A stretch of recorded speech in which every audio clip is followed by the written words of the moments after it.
The Mazda CX-5 is one of the most popular compact crossovers in the business, and for good reason. Its incredible level of quality, exceptionally reliable, simple and frugal engines, and unbelievably gorgeous design make it easy to see why Americans love the CX-5. However, the little crossover isn't without faults, and there are many that deter buyers from choosing it over some other more modern or more established rivals. Today, we'll be exploring both sides of the spectrum as we take a look at the 2025 Mazda CX-5 and go through its unanticipated pros and inescapable cons you must know about. Let's first check out the good stuff and look at why buyers adore the CX-5. Number 4. Fantastic engines. Mazda's SkyActiv technology is undeniably one of the most valuable internal combustion developments in recent years, as this approach allows internal combustion engines to remain extremely frugal, pollute very little, while remaining as simple as possible. Heck, just look at the Mazda CX-5 selection of engines. This compact crossover comes with a 2.5-liter engine as standard. Can you even believe that? In a day and age where every manufacturer tries to downsize their engines by adding turbochargers even when not necessary, especially at a price point such as this, the CX-5 remains traditional and loyal to simplicity. The naturally aspirated 2.5 produces a healthy but very understated 180 HP, allowing it to be completely unburdened compared to rivals. This kind of unburdening allows the CX-5 to achieve unbelievable fuel economy compared to rivals, with MPG rising up to 31 MPG according to official info, and over 35 MPG according to owners.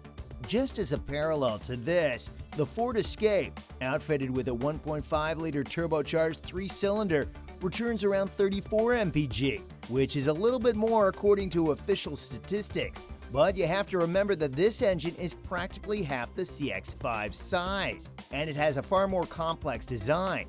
Not to mention that the CX-5 is AWD as standard, whereas to achieve the 34 MPG mark, you'll have to go for the front-wheel drive version of the Escape. And all that added complexity still doesn't amount for a stronger or torquier engine than the Mazdas, as both offer practically identical levels of torque, making the 2.5 far superior to the Escape's EcoBoost. That said, Mazda 2 offers a turbocharged version of the 2.5-liter engine, which completely annihilates the 2.0 EcoBoost in every way possible. From reliability to performance, statistics, and many others, all while being considerably simpler design-wise. Number 3. Luxurious interior. One of the biggest trump cards of the Mazda CX-5 is its interior. Without a doubt, this is the best built interior in the entire segment, with all kinds of soft touch materials, high quality leather, metals, and other far more extravagant bits and pieces compared to the likes of the RAV4 or any other car in the segment. The thing is, the Mazda CX-5 is made to feel very aristocratic compared to other cars in its segment. And by aristocratic, we don't mean form over function. No, we mean that everything has been logically laid out and made for ergonomic purposes, but has been over-engineered to such an extent that it feels unbelievably high quality.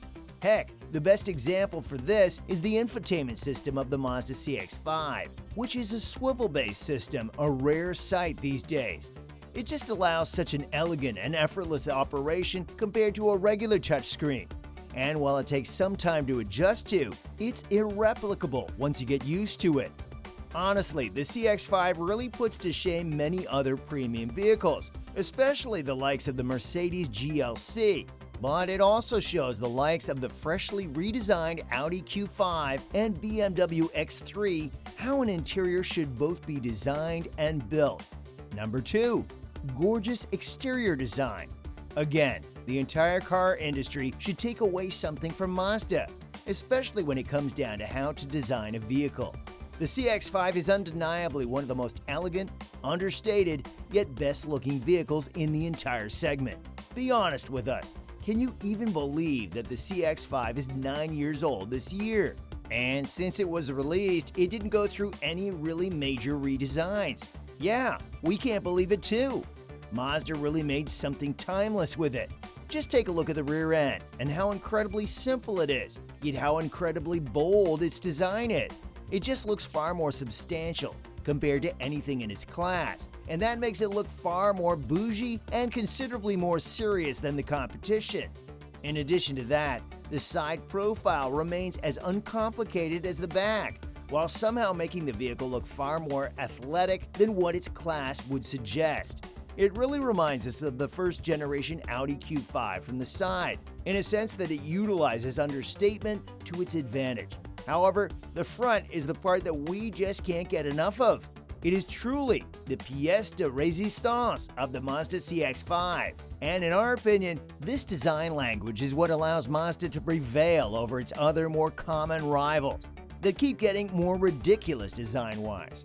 Overall, if we compare Mazda's idea of design to any other manufacturer, we'd say that all of Mazda's offerings, especially the CX-5, look unapologetically British and more Jaguar-like than Jaguar themselves. Number 1. Exceptional value for money. But the best part about the Mazda CX-5 is the fact that you get all of the previously mentioned benefits for a price that not only isn't drastically higher than any of its rivals, but is oftentimes less expensive. The Mazda CX-5, with a naturally aspirated 2.5-liter engine, starts at around $28,500. And for that money, you get all you need. Automatic climate control, keyless go, blind spot monitoring, a high-quality interior and exterior that look nice. From a value perspective, the Mazda CX-5 offers much more kit compared to any of its rivals at the lower parts of the food chain.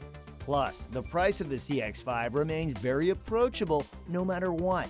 The range-topping version of the 2.5-liter non-turbo starts at $35,000, making it a great proposition in terms of kit per dollar, whereas the turbo version costs around $40,500, which isn't half bad for what it is, essentially a luxury car with a different badge.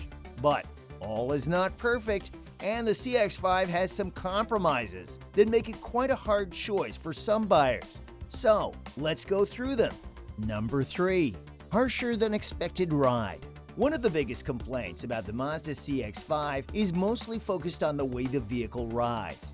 Don't get us wrong, the CX-5 is probably the most fun to drive compact crossover out of them all. However, it has been regarded as quite firm by many. The suspension has been stiffened up to keep the vehicle rigid in the bends and allow it to retain composure no matter what, allowing it to be excellent on the open road and on the highway. And while it does reign supreme in that regard, it does fall short when it comes down to city driving. Now, don't get us wrong, the ride isn't terrible. There are worse riding cars out there. But if we're being honest, the CX-5 never seems to settle down when driven around town. It's just too nervous when ironing out potholes and imperfections. Still, if you need a city car, buy a city car, not a crossover SUV. Number 2. The entry-level engine is a bit gutless. Despite being an excellent engine in itself, the 2.5-liter non-turbo version is a bit too weak for the CX-5's rather heavy body. It just doesn't feel like the engine has been designed for the CX-5's chassis, which technically is true, as this unit is most prominently used in the Mazda 3, which is a far more compact vehicle. Actually, let us reiterate. The 2.5 isn't weak per se, however, it definitely does miss that torque delivery that a turbocharged engine can deliver, and it really makes you feel like the vehicle is definitely not performing at its optimum. That said, if you're not interested in driving fast or do not care about rapid acceleration, the 2.5-liter will be just fine, especially for those of us that like to relax motorway cruises and driving around B-roads.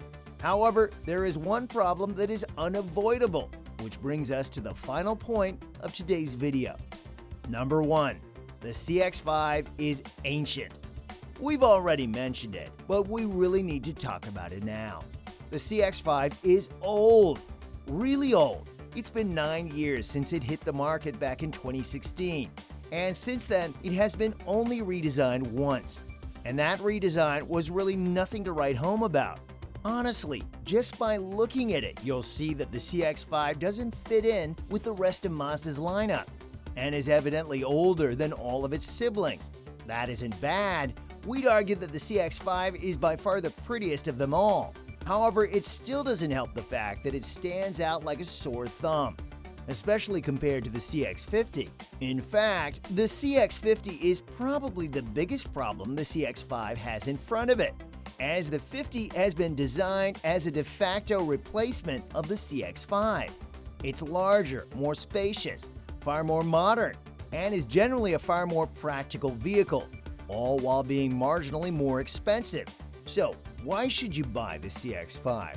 Well, it's still a more comfortable and more composed vehicle, and frankly, it has been around for so long that all of its gremlins and issues have been fully corrected, making it one of the most tried and tested vehicles you can buy today. And that peace of mind you get is something thousands of Americans value, much more than some arbitrary tech that will become outdated soon anyways.